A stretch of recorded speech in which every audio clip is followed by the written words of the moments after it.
Hello, this is Jaymie White with Supplierty News, and today I'm bringing you a single podcast. Uh, as always, please like, subscribe, and comment on the video. For today's podcast slash conversation with myself, I guess, I want to talk about the hot button issue, which involves President Trump and the United States leaving the Paris climate change agreement or Paris Accord. So, in thinking about this, I just wanted to give my thoughts on the subject. So first and foremost, this isn't the end of the world. I know it seems whenever President Trump makes a decision or makes a move, it's huge,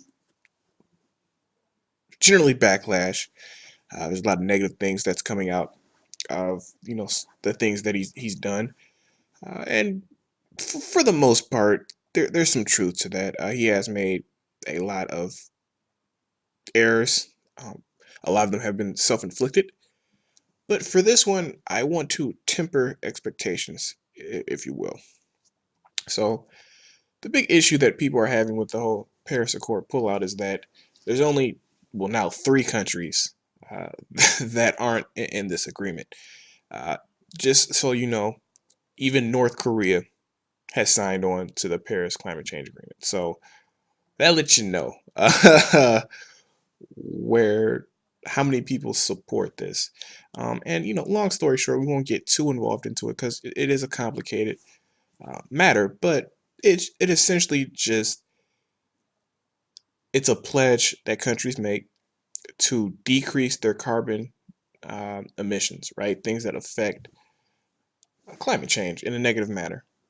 Um, and again, with that pledge, it's just the goal is to decrease you know poisonous, if you will, emissions to our atmosphere, so that way it can also decrease the amount that the weather increases, right? Because with climate change, the climate's getting hotter, which means that sea levels are decreasing, which just isn't good for anyone involved, and also ice caps are melting, etc. Now, I do want to talk one point before I get into the president's decision, but again, it's not the end of the world here. But I was reading somewhere where they said, hey, we've negatively affected the atmosphere. If man can negatively affect the atmosphere, obviously we can, have a positive impact and just reverse what we've done. And that is 100% incorrect. That's like saying 2 plus 2 equals 8. That's just wrong.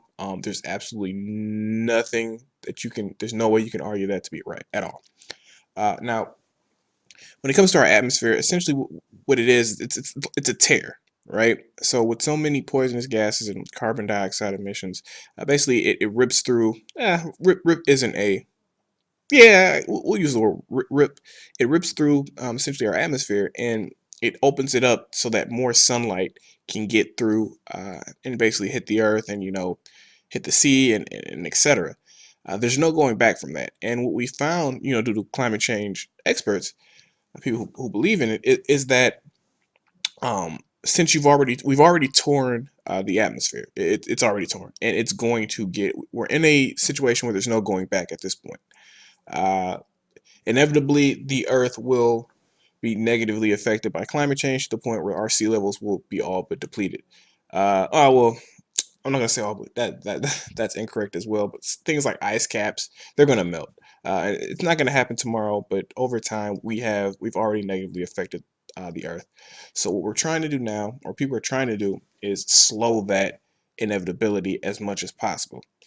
And things like the Paris Accord, we're trying to get the entire world on the same level, uh, so that we can all decrease our emissions together. The United States is the second most, or has the second most carbon emissions in the world. The first being China, and again, we're just trying to decrease those levels. Now, President Trump has pulled out. Now, again, the reason why I say it's not the end of the world, even though it sounds like it, is because one, these this is already happening, and our best bet for this is just to slow down an inevitability, which is that climate is just going to continue to reach record highs, and it's just going to increase. It's going to negatively affect the Earth, in particularly, like I said, those ice caps and those sea levels. But number two, the United States of America already has climate regulations, if you will, or not the climate regulations, but carbon emissions regulations in place. We have one at the federal level, and then we also have ones that go a little bit more stringent in state level, at the state level. In particular, I know California has one of the more stringent state carbon emissions um, regulations, although it can only do so much, if that makes sense. It's still kind of in the long run. But my point being is that we do have laws in place right now. And at any time, we can just make those regulatory changes to make them more stringent. So, despite President Trump pulling out of the Paris Accords, we still have rules in place that won't allow us to emit ridiculous levels. Uh, the On the downside of that is you do have people within the EPA like Scott Pruitt who's trying to eliminate that as much as possible. However, due to the bureaucracy of the matter, he really can't touch it. So what we have in place is pretty much what it is. It may increase or decrease a little bit, but it's pretty much going to be there. So there's not much. If you're saying the Trump administration is going to get rid of you know regulation around climate change tomorrow, or even even if he gets elected for an 8-year term, like it's most likely not going to happen, because it would take 5-6 years just to get through the paperwork, and Scott Pruitt in particular just isn't, from what we've seen. He funny enough, he doesn't have the manpower to do it, because they've cut the because they've tried to cut the EPA, which they most likely will. So just keep that in mind. The one big negative on this is, and I've seen a couple of articles pop up about it, is it seems that now Europe is essentially propping up China as their big backer now. Right? There was this photo with German Chancellor Merkel with the Chinese president. His name escapes me, but and essentially with the German Chancellor saying the U.S. pulling out is fine.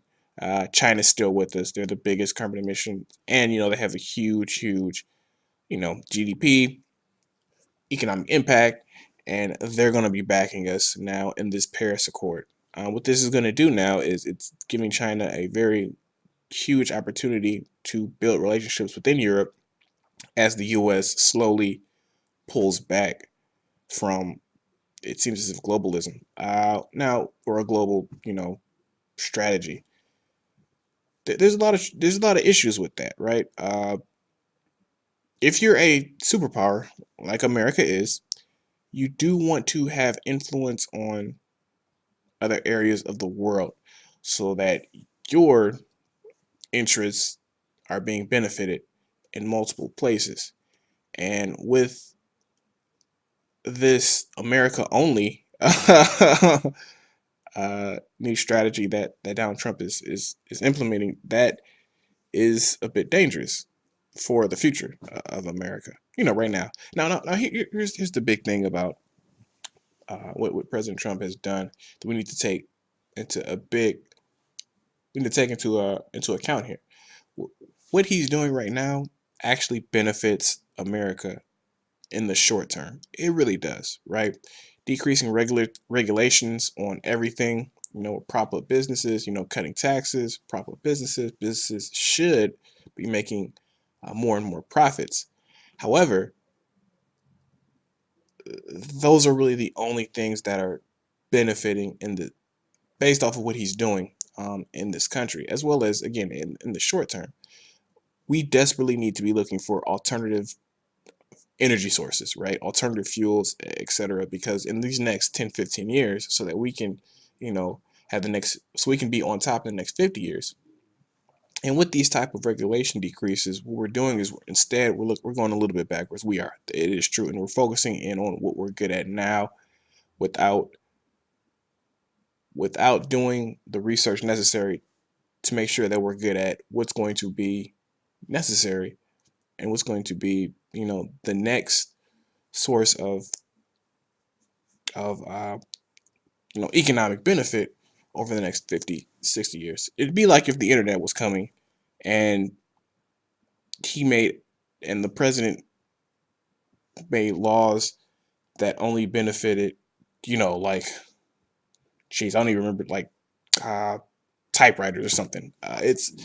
It's what we're good at now, but we have to get a handle on these new alternative energy resources, and we need to, invest in them so that the next 50, 100 years we can be successful, and we're just not right now.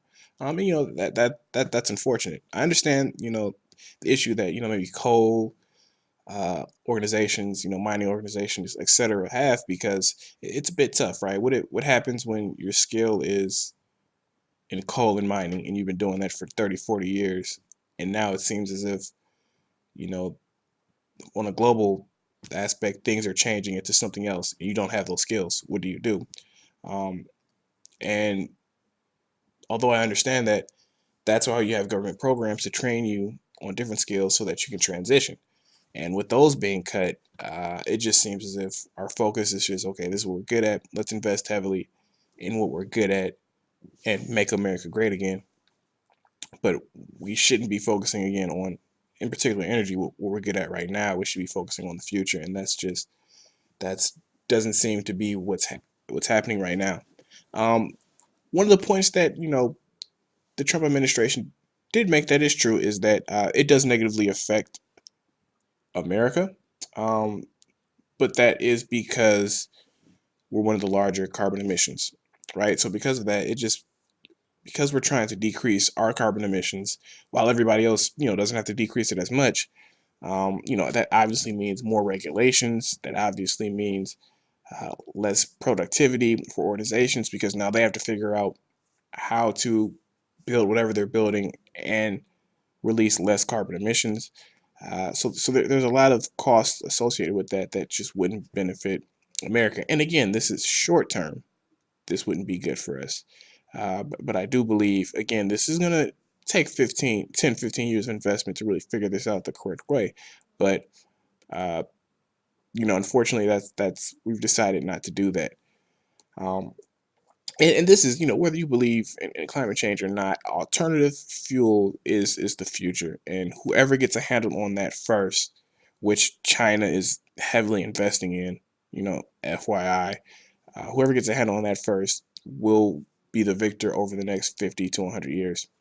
Um, it's odd that we're, as America continues to pull back, the only other country that I can really think that was an emerging superpower at the time, and then they pulled back, was China, and that cost them dearly. Hopefully, that doesn't happen with America and this whole America first uh, aspect. Um, but yeah, that's essentially, my thoughts on this, which is it's not the end of the world. We do have our own regulations currently. There's probably going to be some changes in that. Short term, this is a benefit. It really is. But long term, I question the viability of this for alternative organizations or alternative energy organizations that are looking to take their resources to the next level. And again, there's a ton of programs that the government initially supported, which you can argue if they should have been supported in the first place, but uh, those programs are being cut, and there's more of a focus on what we've been good at in the past. And because of that, because we have things already set up, that's seems as if that's what we're going to focus on. The next step now is just how far are we going to pull away from our European partners. I do think this is the first step, but now, how much are we going to value America over our allies? And that is the question um, right now. We'll see what happens in the future, but this is a pullout. And, just in case people are saying we're pulling out to renegotiate, no, that's absolutely incorrect. The people on the Paris Climate Pact have already stated that there are no renegotiations. This is it. So everything you heard about all they're negotiating, they're trying to get things added to the pact. So when they pull out, they can get something. No, that's not happening. And they've already said that it's a take it or leave it. So the U.S. being out of it, we'll see where it goes. But you know, hopefully, hopefully things turn around for everyone in America's feeling when it comes to alternative energy, because again, that's our future. So this is Jaymie White, and thank you for listening.